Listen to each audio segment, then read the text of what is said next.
அதிமுக பொதுச் செயலாளர் சசிகலாவின் சபதம் நிறைவேறியுள்ளதாகவும் தமிழகத்தில் சிறப்பான ஆட்சி தருவோம் என்றும் பள்ளிக்கல்வித்துறை அமைச்சர் செங்கோட்டையன் தெரிவித்துள்ளார். கூவத்தூரில் செய்தியாளர்களை சந்தித்த போது இவ்வாறு அவர் கூறினார். பெரும் மதிப்புக்குரிய எங்கள் போற்றுதலுக்குரிய சின்னம்மா அவர்கள் நேற்றைய தினம்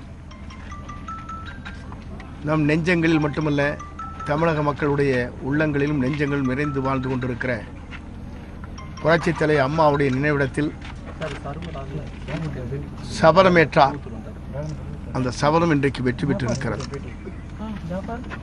அதன் அடிப்படையில் சிறப்பான ஆட்சி தமிழகத்திலே நடைபெறும்.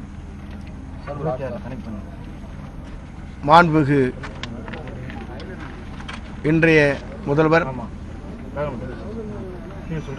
எடப்பாடி பழனிசாமி அவருடைய தலைமையில் அமைச்சரவை இன்று பொறுப்பேற்றிருக்கிறது.